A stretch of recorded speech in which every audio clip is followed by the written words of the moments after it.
Hoje nós iremos iniciar nossa série no livro de Eclesiastes. Eu queria pedir que desde já você abrisse a sua Bíblia no livro de Eclesiastes, capítulo 1. Mantenha a sua Bíblia aberta. Talvez você estranhe a versão que eu irei utilizar hoje. Irei utilizar a versão ARA, pela melhor tradução do texto. Eclesiastes, capítulo 1.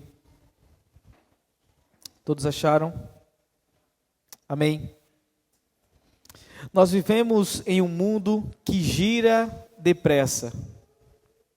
O despertador toca, o sol nasce no mesmo lugar, o café é servido na mesma caneca, os dias se repetem como se estivéssemos presos no ciclo eterno de repetições. E imaginamos, e há quem diga, que a vida é um eterno recomeço. Mas por que então sentimos que sempre que nós recomeçamos, nesse ciclo cansativo, repetitivo, nós recomeçamos cansados? Recomeçamos como quem nunca saiu de uma esteira. Correlete, o pregador, percebe isso antes de nós.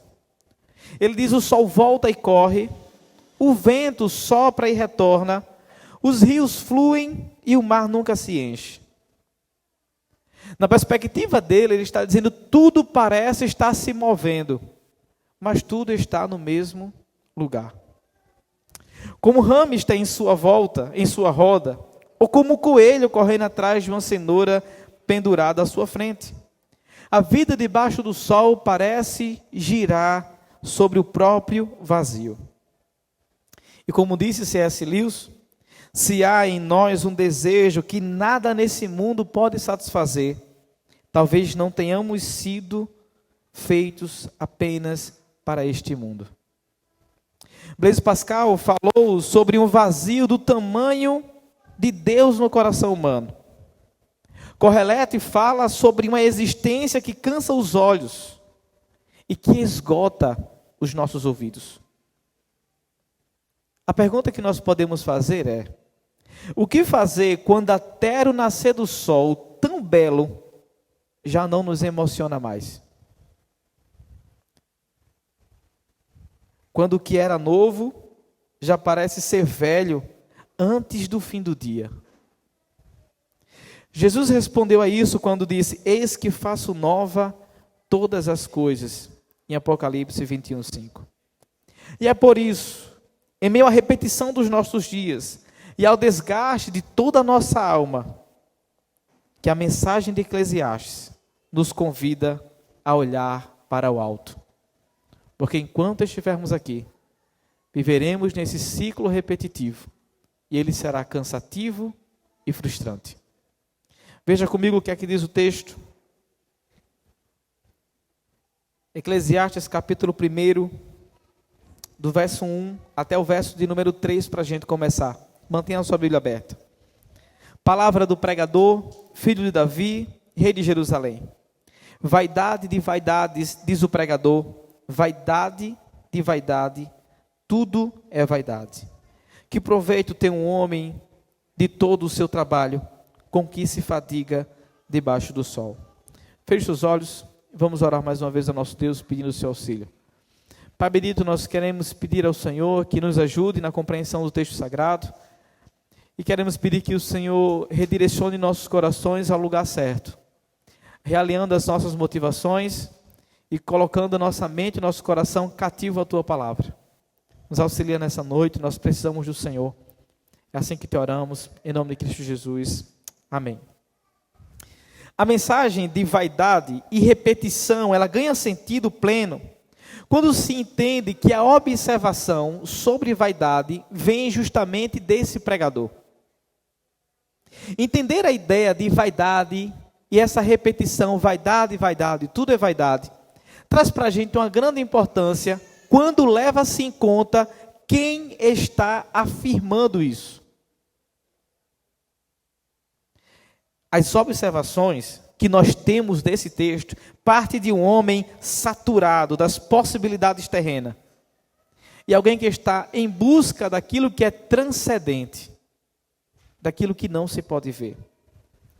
A perícope que nós iremos estudar hoje, do verso 1 até o verso 11, é a introdução do livro e ela estabelece um tom geral. Ela coloca o leitor diante da frustração, aquele leitor que está frustrado com o ciclo da vida e da limitação da existência. No caso, debaixo do sol. Quando se compreende que o propósito do livro é levar o ouvinte à conclusão de que temer a Deus e guardar os seus mandamentos é o fim de tudo, essa passagem que nós iremos estudar hoje ganha ainda mais força. Porque ela não quer apenas nos consolar quanto à futilidade da vida, mas preparar também os nossos corações para redescobrir o temor do Senhor como uma única resposta sólida ao cansaço da nossa alma.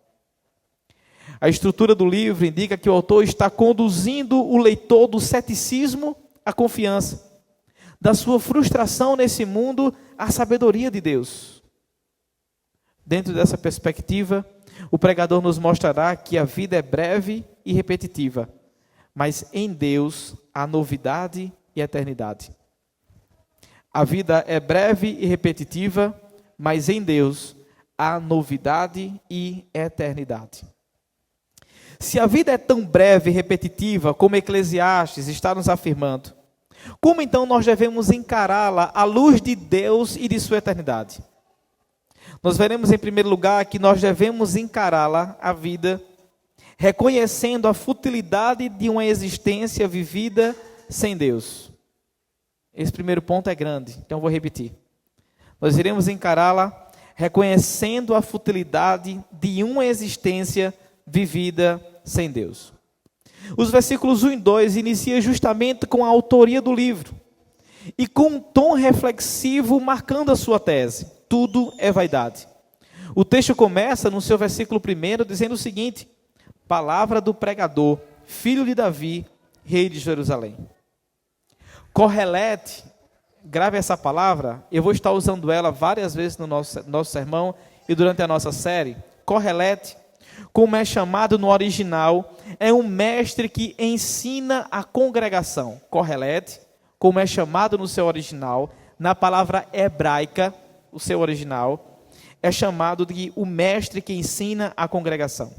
E o seu nome vem justamente de um termo hebraico que significa reunir ou congregar, reforçando mais uma vez o papel do pregador. Como diz o texto, palavras do pregador na NVI, as palavras do mestre. No título do livro, título grego Eclesiastes, há uma ligação com eclésia, que no Novo Testamento é igreja. Então, é o pregador falando para a igreja. Por mais que muitos críticos neguem a autoria de Salomão a este livro, nós concordamos de maneira histórica e com o decorrer do tempo que o próprio Salomão escreveu este livro, por ser o único filho de Davi a reinar sobre Jerusalém. Mas a pergunta que nós queremos fazer é: o que é que este grande sábio, o que é que este grande mestre do versículo 1 quer nos ensinar? O que é que ele quer nos passar? Qual é a ideia? O que é que ele quer desenvolver? Nós perceberemos que até o mais rico e mais sábio dos reis de toda a história encontrou a vida frustrante quando buscou sentido na vida longe de Deus.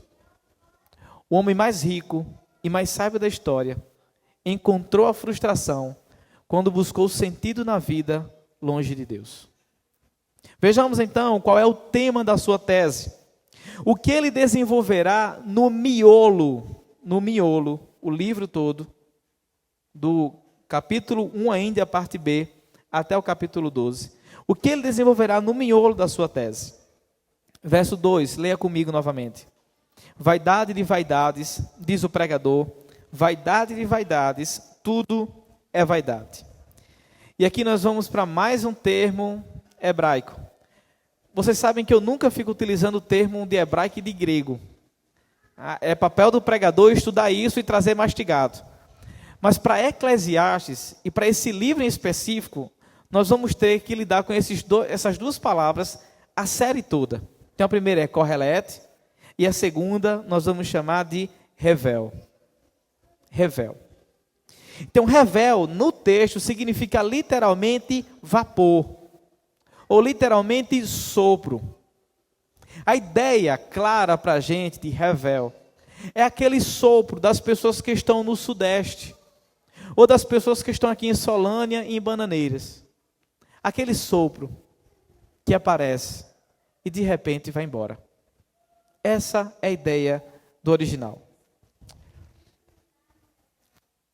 A repetição que nós vimos no texto, vaidade de vaidade, diz o pregador, vaidade de vaidades, tudo é vaidade. Essa repetição é justamente uma forma hebraica de expressar intensidade da ideia.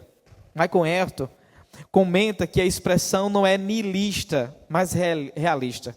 E essa expressão nihilista é justamente pessoas que criticam tudo que está à sua volta. Olha para tudo que está à sua volta e vê como tudo é uma frustração contínua. Então, a ideia dele de falar de vaidade, tudo é vaidade, não é essa ideia nihilista, mas é uma ideia realista, é real, isto acontece, mas não de alguém que está criticando todas as coisas pela sua futilidade. Correlete, o pregador, Salomão, fala como um crente que observa o mundo caído e não encontra nele o que apenas Deus pode prover. A ideia é que nada dura. A ideia é que tudo nessa vida, debaixo do sol, é como um sopro, é como uma fumaça. Aparece e logo se escorre, logo se some. A ideia de vapor aqui é aquilo que nós pegamos nas mãos e logo se escorre pelos dedos. Nós não conseguimos sustentar por muito tempo. É o vapor que nós vimos, tentamos pegar e não conseguimos conter. Essa é a ideia. Então, Correlete, o pregador está dizendo que tudo debaixo do sol é como um vapor. Tudo debaixo do sol se escorre pelos dedos e nós não conseguimos conter. Essa é a ideia. Dito isso, então, Salomão vai formular uma pergunta orientadora. Verso 3.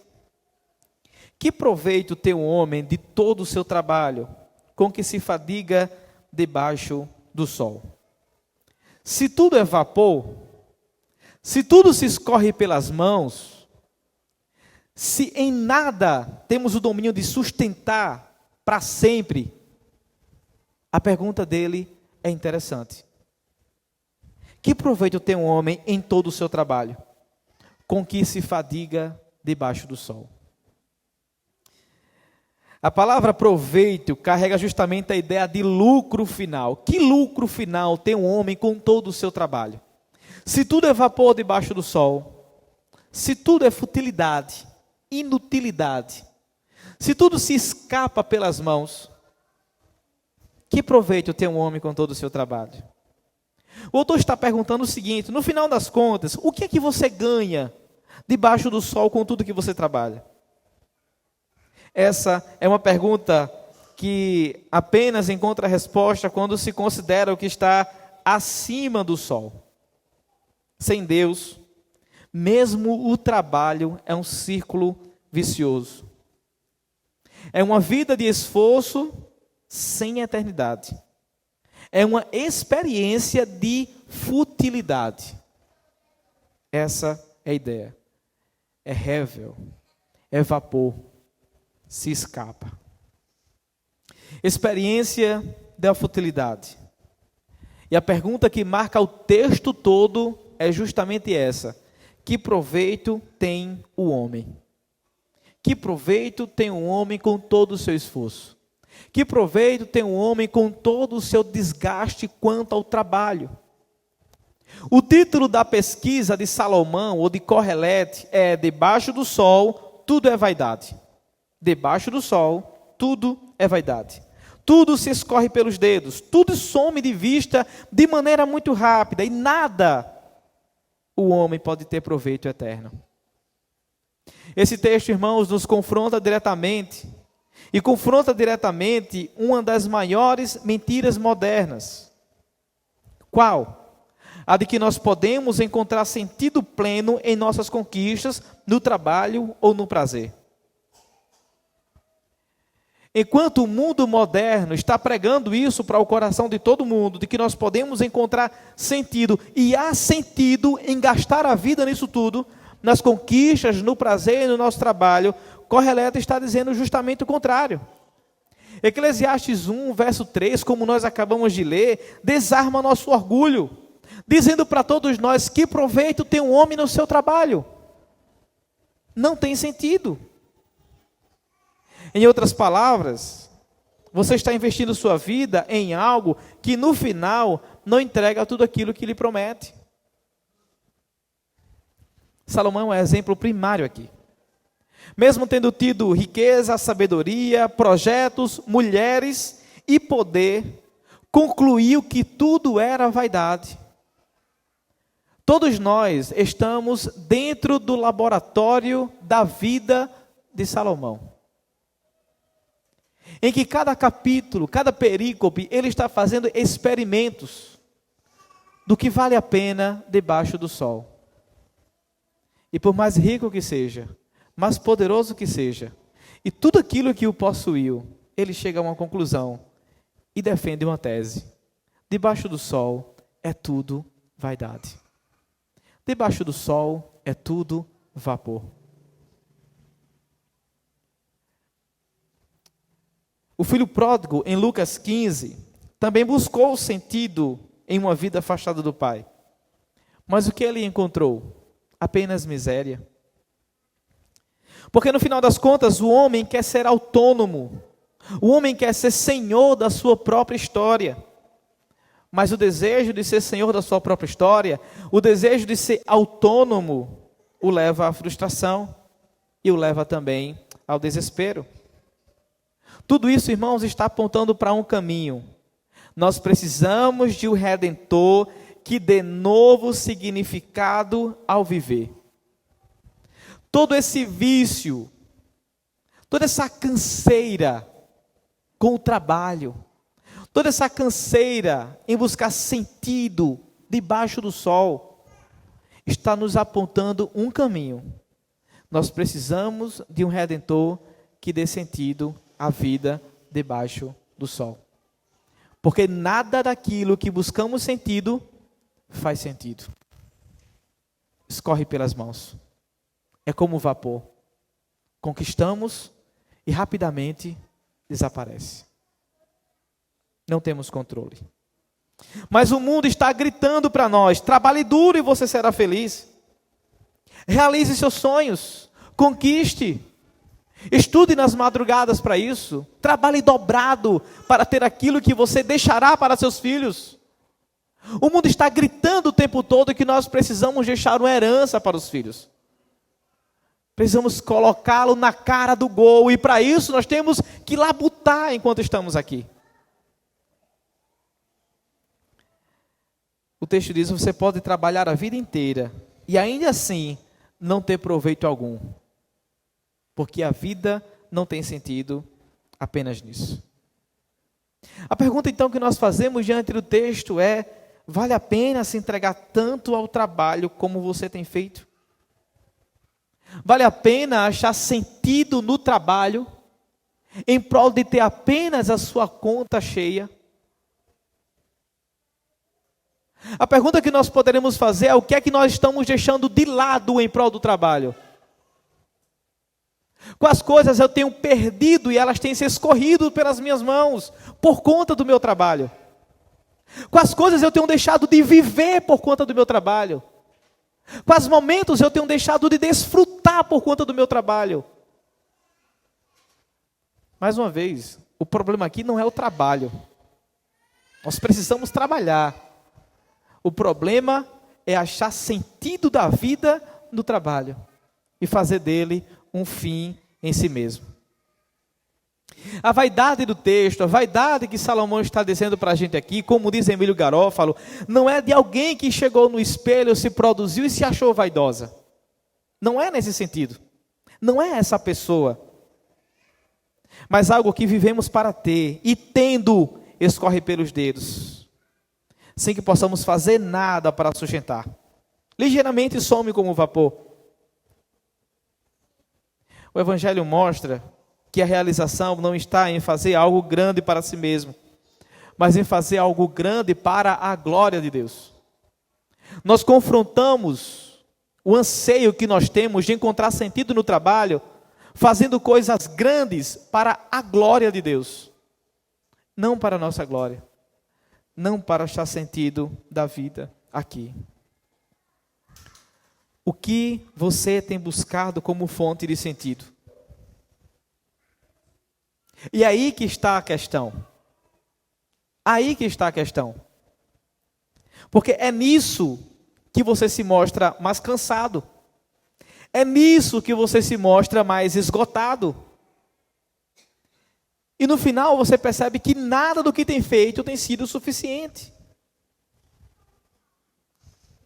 E se essa for a voz de Deus mostrando que você está buscando sentido da vida no lugar errado, você está na fonte errada. O pecado aqui que está sendo tratado é a idolatria da autossuficiência. O arrependimento desse pecado envolve admitir uma única coisa, todos juntos. Eu tenho tentado ser o meu próprio Deus. Eu tenho tentado andar com os meus próprios pés. Eu tenho tentado resolver a minha vida sozinho. É a autossuficiência. Eu quero então encorajar você a mudar a sua rotina para refletir que Deus é o centro da sua vida e da minha vida.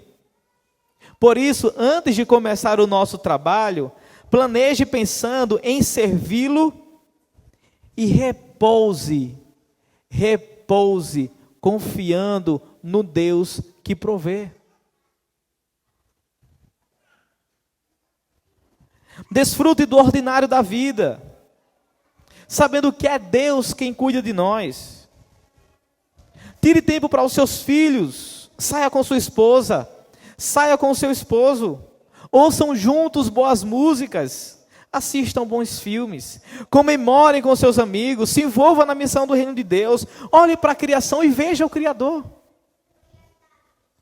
Perdemos de vista o ordinário, porque a fonte de sentido tem sugado aquilo que poderia nos fazer enxergar beleza em todas as coisas. E o que está por trás dela? Deus. Sempre que eu estou viajando de Santa Rita para João Pessoa, eu sempre costumo ir mais lento aqui nessa parte de Mamanguape e mais lento na parte ali dos Pinheiros, que tem lá na frente. Não sei se você já percebeu. O sol, quando se põe ali, é belíssimo.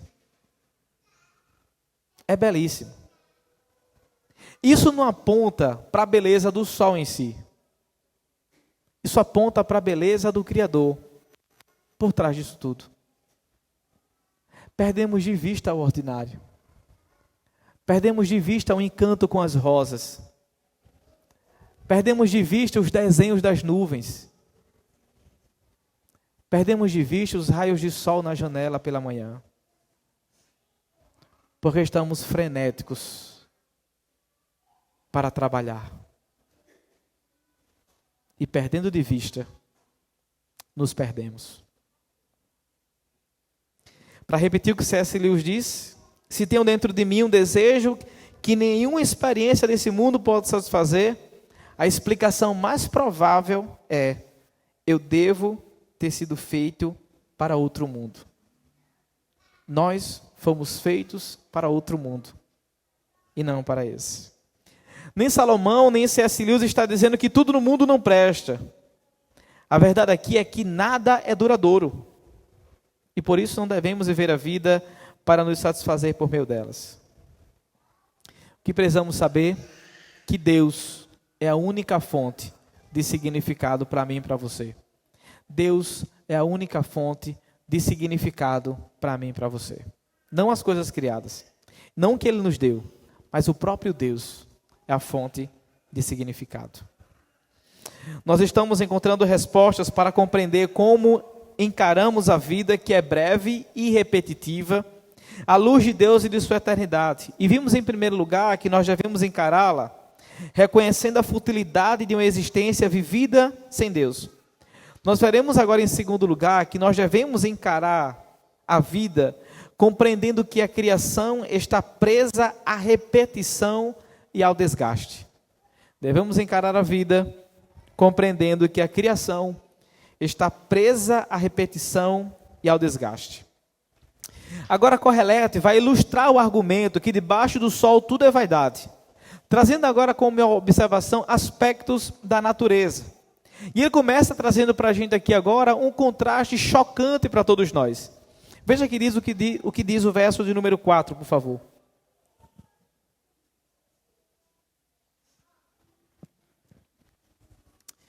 Geração vai e geração vem, mas a terra permanece para sempre.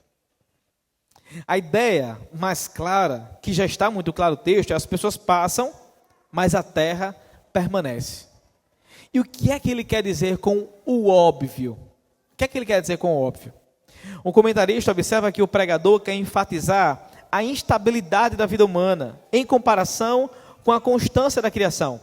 Enquanto a vida do homem, indivíduo, é inconstante, a criação ela é constante. Essa é a ideia. No entanto, essa estabilidade não traz conforto. Em vez disso, destaca mais a futilidade da existência individual de cada um de nós.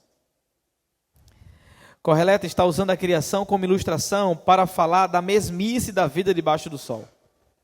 Geração vai, geração vem, a terra permanece. Somos instáveis, somos passageiros, a terra continua onde está. Mostra o aspecto individual de cada um de nós. Eu vou, meu irmão.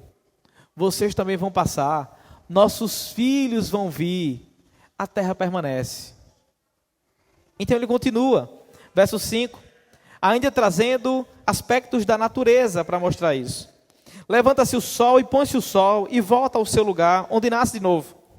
O vento vai para o sul e faz o seu giro para o norte. Volve-se e revolve-se na sua carreira e retorna aos seus circuitos. Todos os rios correm para o mar e o mar não se enche. Ao lugar para onde correm os rios, para lá tornam eles a correr. A expressão volta ou se apressa traz justamente uma ideia de corrida cansativa. Como se o sol estivesse aprisionado em um ciclo repetitivo e cansativo de fazer a mesma coisa todos os dias. Tremper Logman observa que, longe de ser uma celebração poética da natureza, como nós temos registrado no Salmo 19, aqui é a imagem de fadiga e monotonia do sol. É algo fadigado para o sol. Sobre o vento, mais uma vez, o ciclo natural parece grandioso. Mas veja, parece também ser exaustivo, impessoal e inflexível. O mundo está girando. Mas o que é que ele quer dizer com isso? Mas não há progressão. As coisas estão acontecendo, mas não há nenhuma progressão. Tudo continua do mesmo jeito. Nada muda. Nada muda. É tudo do mesmo jeito. O sol faz a mesma coisa, o vento faz a mesma coisa, e o rio e o mar a mesma coisa. A ideia do rio e do mar, ele quer dizer que o rio e o mar nunca estão satisfeitos. Esta imagem, ela conecta justamente a próxima seção, que aponta para a insaciabilidade da criação, e por extensão do próprio ser humano. Toda essa seção está ecoando Romanos 8:20, que diz: a criação foi sujeita à vaidade. Toda a criação de Deus foi sujeita à vaidade. A ideia é que a criação também não deveria estar da forma que está. Ela reflete justamente a ordem original, mas também revela a marca da queda.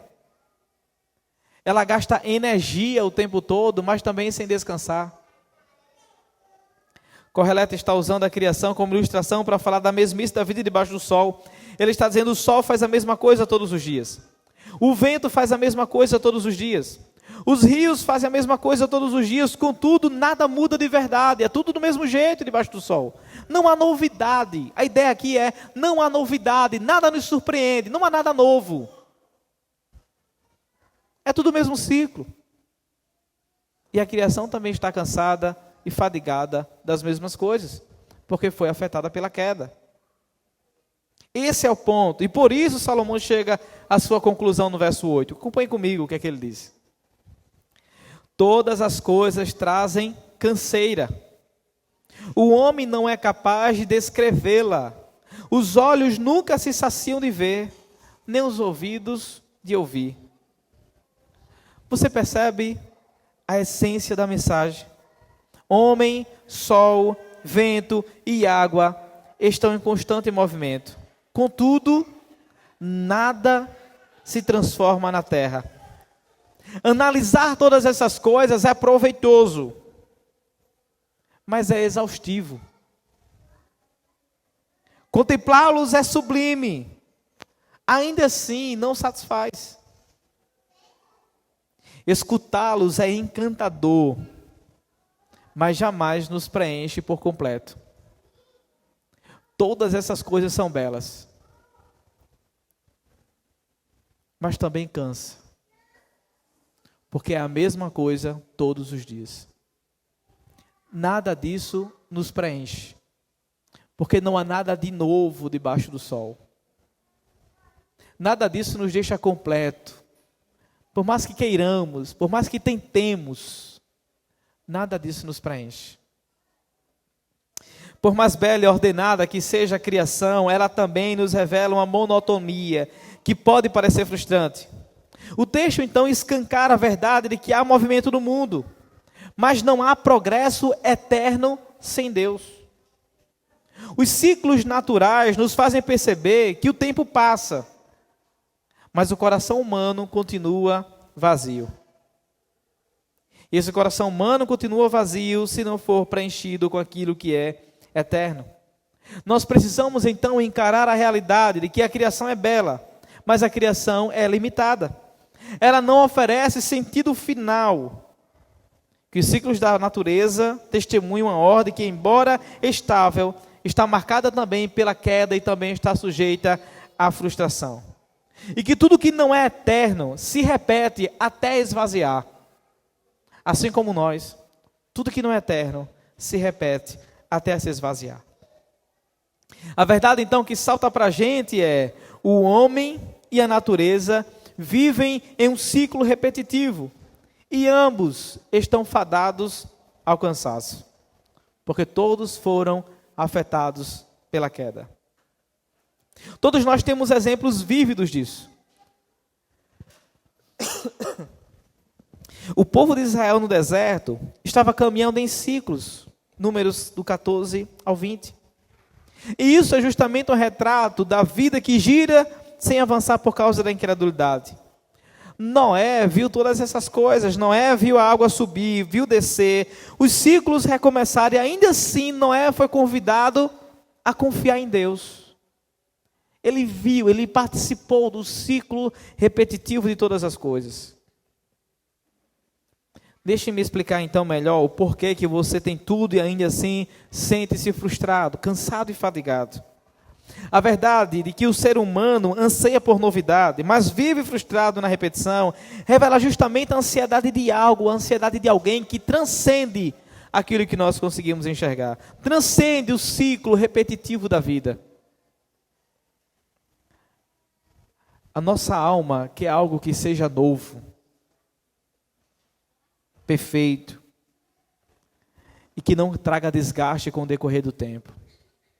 O nosso coração está o tempo todo ansiando por aquilo que é novo. Mas aí está o problema da nossa frustração. Aí está o problema do porquê nos fadigamos. Aí está o problema porque estamos cansados. Porque nós buscamos aquilo que é novo, naquilo que é temporário, naquilo que é eterno, naquilo que se finda, naquilo que se vê. Não há novidade naquilo que se enxerga. Há repetição. Os ciclos são para sempre repetitivos. Por isso estamos cansados. Por isso estamos fadigados. Perdendo a razão de viver. Porque procuramos o novo naquilo que está velho e desgastado. Tudo na criação, irmãos, são degraus para percebermos aquilo que é transcendente, que está acima, que está além e que é atemporal. Agora vem a pergunta: onde nós temos buscado consolo? Talvez na natureza, talvez nos ciclos possíveis da rotina, nos escapes das viagens, experiências, nas séries, dos hobbits. Nós precisamos enxergar que tudo isso passa, tudo isso se acaba, tudo isso volta. Mas você percebe uma coisa: o coração continua inquieto.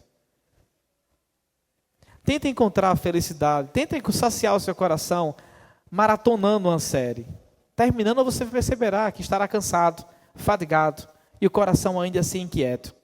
Faça uma viagem para longe, vá para Roma, vá para Londres, vá conhecer Paris e volte para casa. O seu coração continuará inquieto e nada irá lhe preencher. Vá para um lugar deserto. Procure descanso em um lugar deserto. E você perceberá que ainda assim o seu coração continuará inquieto. Porque você está buscando satisfação nas fontes erradas e no lugar errado.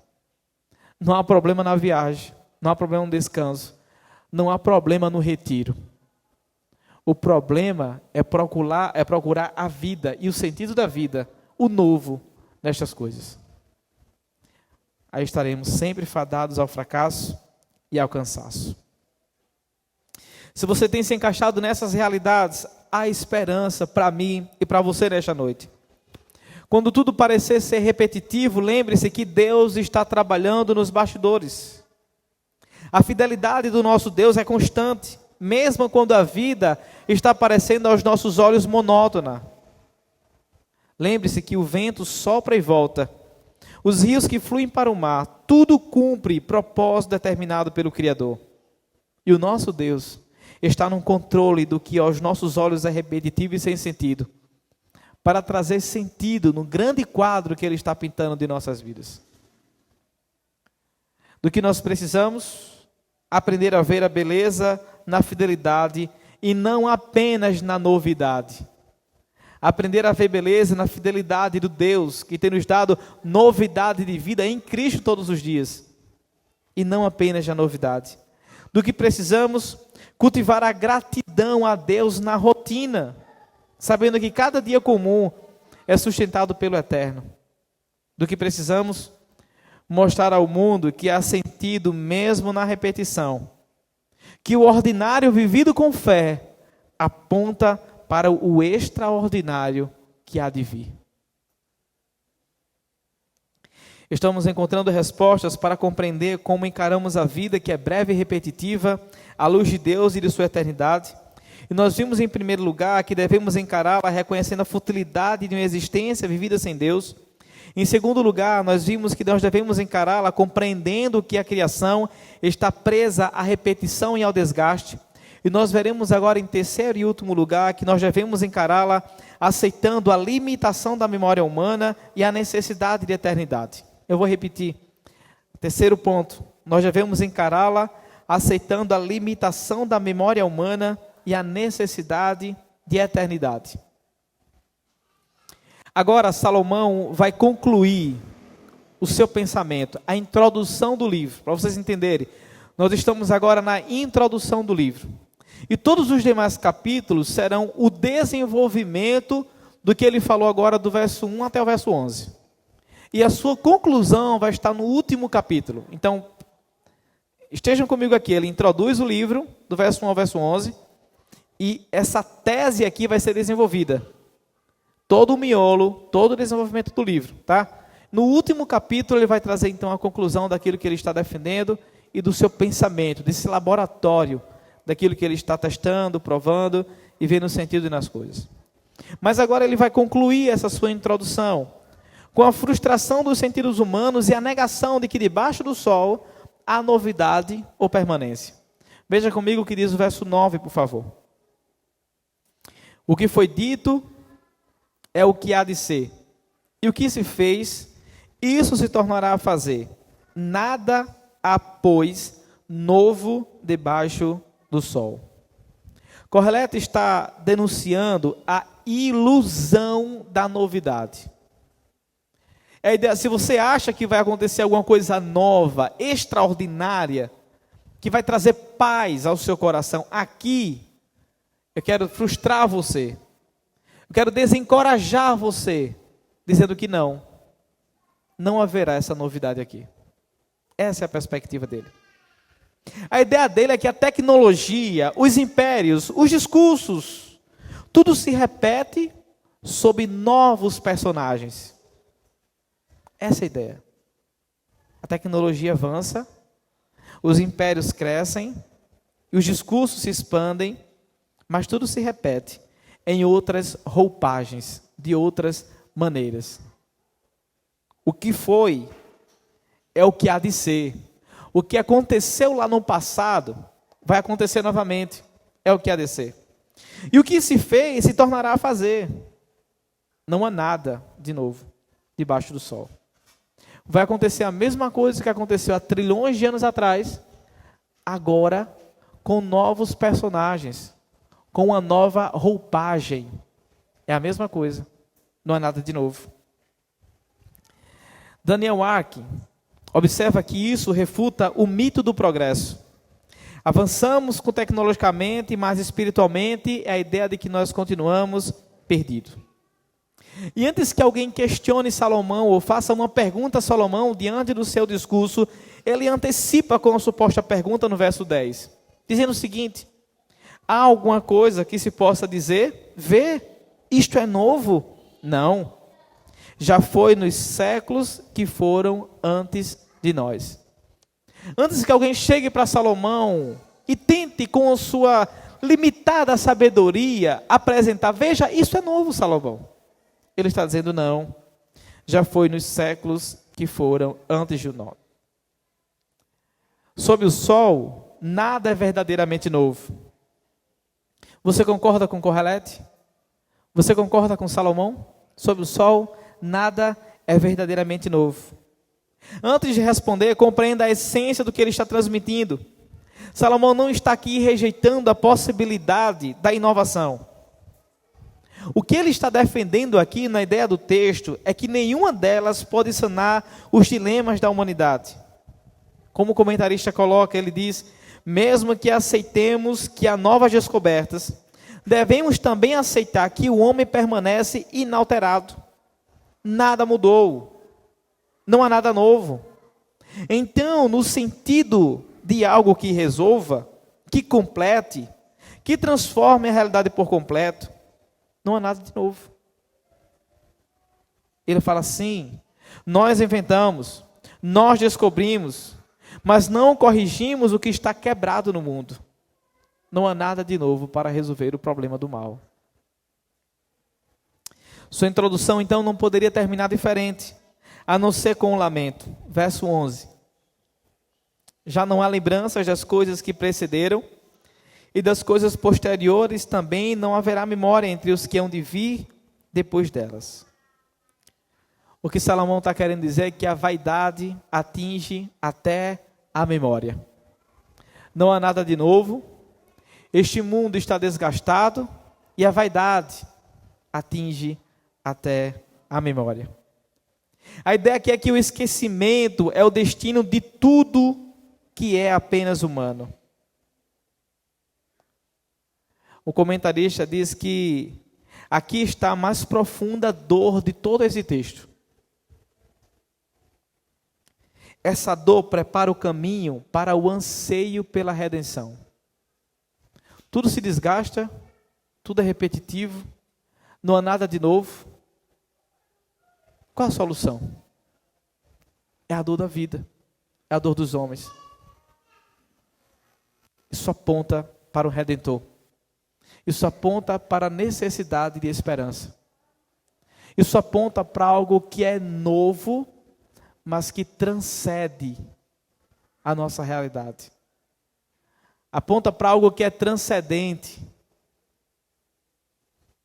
E que somente isso pode preencher o vazio do nosso coração. Por que esse texto é importante para nós? Por que deveríamos levar a sério o que está sendo dito? Por que deveríamos ouvir com a atenção dobrada o que está sendo pregado hoje? Assim como todos os outros domingos. Porque ele confronta um dos maiores anseios do coração humano. O desejo de ser lembrado. O desejo de deixar um legado. Um desejo de marcar a história. Todos os homens têm esse anseio. Todos os homens, no fundo do seu coração, eles têm medo de uma coisa: serem esquecidos. Eles têm medo que os seus nomes não perdurem por 3 meses após a sua morte. Eles têm medo que o seu legado não seja continuado e dentro do seu legado, o seu nome não seja lembrado por aquilo que ele fez e praticou. Esse texto é importante porque está mostrando que nós estamos ansiosos por uma única coisa: marcar a história com o nosso nome.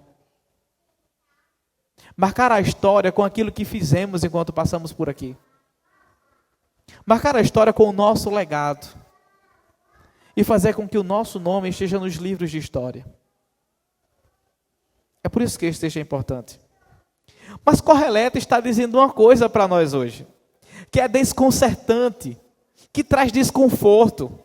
Correleto está afirmando categoricamente que tudo será esquecido. As memórias serão perdidas, esquecidas. Ele está dizendo: o olho não se farta de se ver, o ouvido de ouvir, as obras humanas não resistem ao esquecimento. Essa verdade justamente ela abala o nosso orgulho e aponta mais uma vez para a nossa necessidade de eternidade. Por mais que alcancemos o sucesso, em breve, como menciona o pastor Emílio, ele diz: seremos apenas uma lembrança em uma fotografia antiga. Isso aqui é muito interessante. Por mais que alcancemos o sucesso, em breve, seremos apenas uma lembrança em uma fotografia antiga. É uma realidade inegável. Nossos descendentes e os nossos futuros, das futuras gerações, das gerações mais distantes, não lembrarão dos nossos nomes. Aqueles que virão posteriormente, por meio dos nossos filhos e dos filhos dos nossos filhos, nem saberão o nosso nome, ou se esquecerão.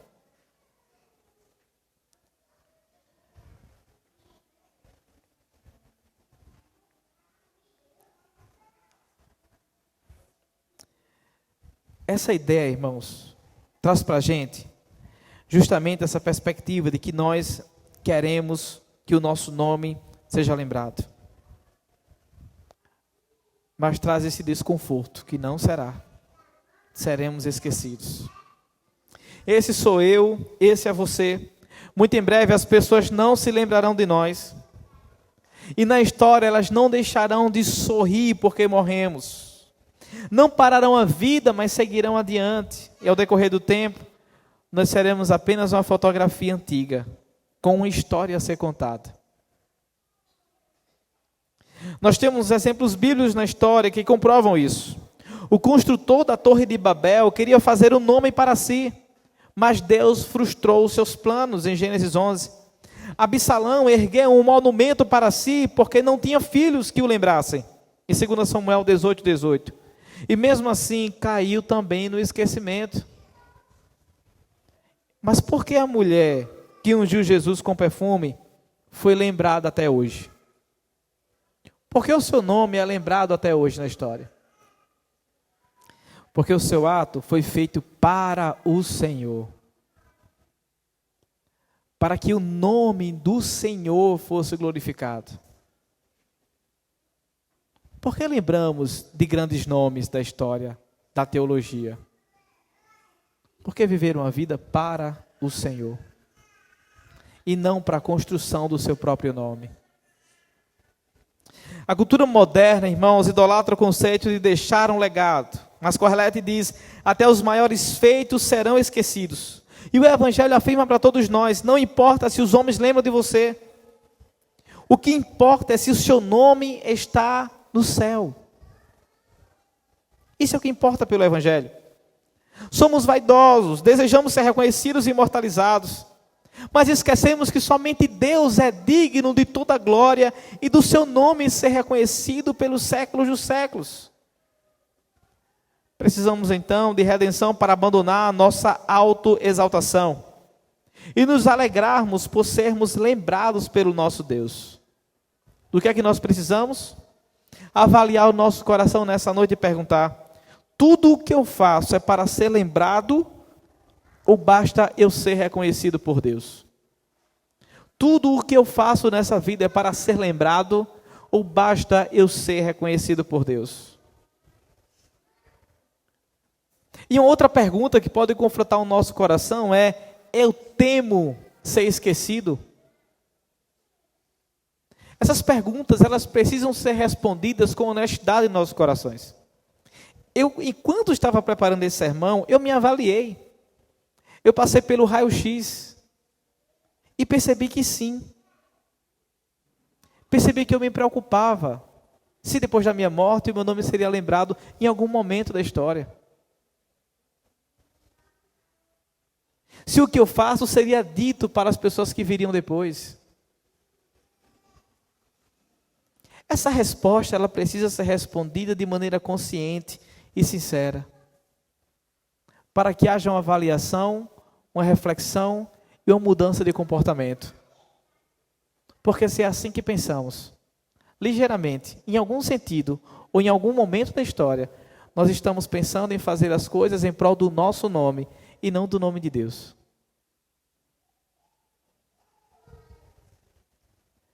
Se suas respostas foram sim a esse autoexame, isso revela que o seu coração talvez esteja fundamentado na vaidade, naquilo que escorre pelas mãos. O pecado aqui que nós estamos tratando é a idolatria do próprio nome. O arrependimento então desse pecado é crer que ser reconhecido por Deus vale mais do que ser lembrado pelos homens dessa terra.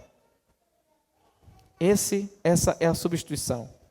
Afinal, foi Deus quem disse: eu te gravei nas palmas das minhas mãos, em Isaías 49:16. E se Deus nos gravou nas palmas de suas mãos, todos nós podemos descansar nisso. Ele lembra de nós, e isso nos basta. Afinal, quando as obras forem ignoradas, seus esforços esquecidos, lembre-se: Deus vê, Deus conhece e Deus recompensará. O fato de que Ele lembra dos seus, quando o mundo se esquece, mostra justamente que o nosso Deus está no controle da história verdadeira, não da memória falha da humanidade.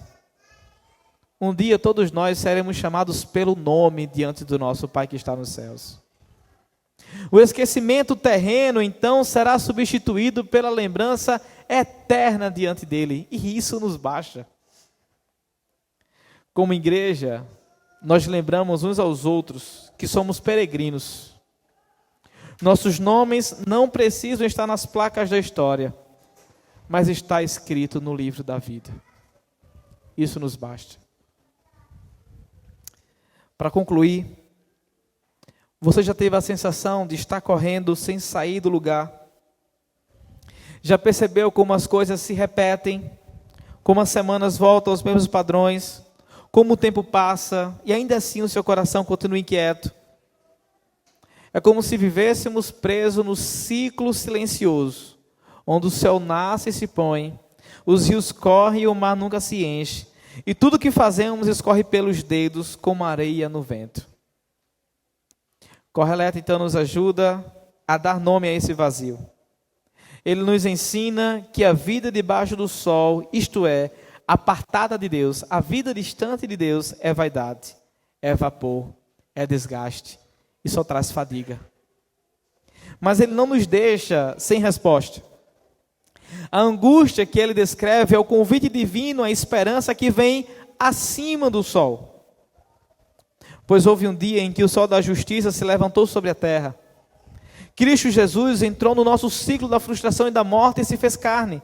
Viveu cada repetição da vida com fidelidade ao Pai. E na cruz ele quebrou os giros sem fim do pecado. Cristo Jesus enfrentou o peso da vaidade para nos dar novidade de vida. Ressuscitou para que houvesse um novo começo e não mais um recomeço. Hoje, o Deus eterno nos oferece mais do que uma pausa no tédio. A pregação de hoje não é pedindo para que você pare no tédio. E o texto hoje nos oferece mais do que uma pausa no tédio. Ele oferece redenção. Redenção. Ele não apenas nos salva do inferno, ele nos salva de uma existência vazia. Em Cristo, irmãos, o seu trabalho, os seus dias, sua memória, sua rotina, tudo pode ser feito à luz da eternidade.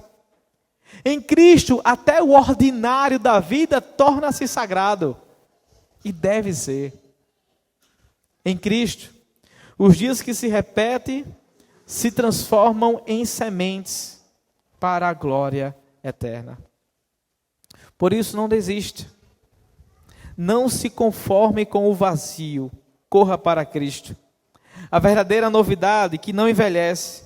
O eterno que entrou no tempo para nos tirar da vaidade e nos conduzir ao lar da plenitude. Em Cristo, a vida cansada encontra repouso. Em Cristo, os dias repetitivos encontram propósito. Em Cristo, o que é breve se veste de eternidade. Não viva no vazio. Viva com aquele que nos completa, Cristo Jesus. Feche seus olhos, curve sua cabeça e ore ao Senhor em resposta ao que acabaram de ouvir.